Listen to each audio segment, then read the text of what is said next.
Ainsi donc, nous sommes partis de la du peuple jusqu'à Ndanou. On a visité les quartiers Ndanou, on a vu vraiment que c'est la catastrophe.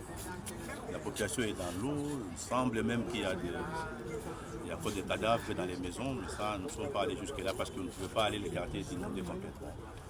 Et dans nous, là, on a remarqué que les gens n'ont pas d'eau. De toute façon, dans la ville de Kinshasa, on a constaté qu'il n'y a pas d'eau. Nous sommes rendus à l'usine de captage de la régie des eaux pour nous rendre compte des dégâts que la pluie a occasionnés.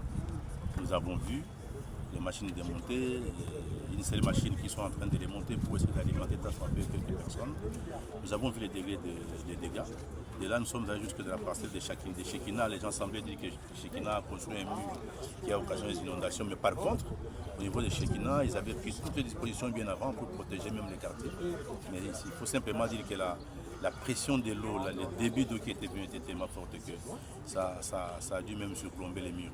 Mais nous avons remarqué à ces niveaux-là que le long de la rivière Njili, les gens ont construit.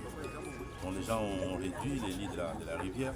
Et je pense que ce sont les constructions anarchiques là qui sont aussi à la base de cette situation-là que nous avons. De là, nous sommes allés au campus, à l'université de Kinshasa, pour nous rendre compte aussi des constructions qui sont faites le long du flanc. Et des herbages qui a lié à ces niveaux-là, occasionnant ainsi des érosions.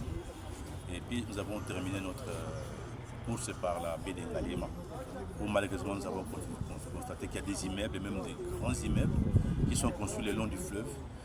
On a même poussé jusque dans les fleuves pour construire ces immeubles-là, sans se rendre compte que ça aussi a des inconvénients quand il y a des inondations. Donc moi, personnellement, ce que j'ai constaté, et que je peux dire en tant qu'individu, parce que nous ne sommes pas encore réunis en commission pour prendre des dispositions, mais je pense que les quartiers Ndanou, c'est un quartier qu'on ne devait pas habiter. Ces quartiers, on doit nécessairement les évacuer, ça c'est mon point de vue, parce que la population n'est pas à l'abri de notre catastrophe dans les jours qui viennent. S'il y a une pluie qui s'annonce dans les 3 ou 4 jours, ça sera encore la catastrophe là. Donc, autant probablement délocaliser ces gens-là, les reloger ailleurs, et puis laisser ces quartiers qui est très bas pour qu'ils servent aussi de bassins de rétention des eaux, qu'ils servent de versoirs pour que lorsqu'il y a beaucoup d'eau qui vient, que cette eau soit gardée dans ces bassins-là. Ça serait peut-être une des solutions. Mais à la lueur où on voit les choses ici, nous réunissons les populations là-bas. Bon, je crois que nous ne manquerons pas d'avoir encore d'autres dégâts. Au lieu de compter 30 morts qu'on compte aujourd'hui, peut-être qu'on en comptera 50 ou 100.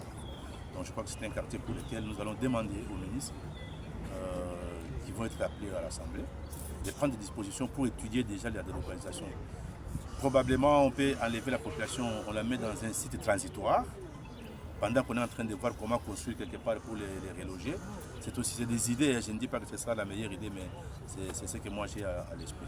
C'est quoi la suite de votre démarche? Il y aura des invitations ici au Parlement, des interpellations? Non, notre souci était d'abord qu'étant une commission technique, que nous voyons d'abord sur place les causes de ces inondations.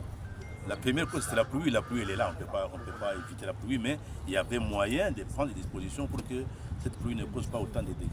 Donc nous, c'était d'abord de regarder sur place pour voir sur le plan technique si les choses ont été respectées.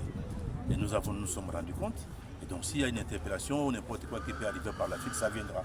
Mais c'était d'abord que j'allais dire les ingénieurs, les députés de la commission technique et aménagement du territoire, se rendre compte des différents dégâts et des respects des normes techniques et urbanistiques à la matière.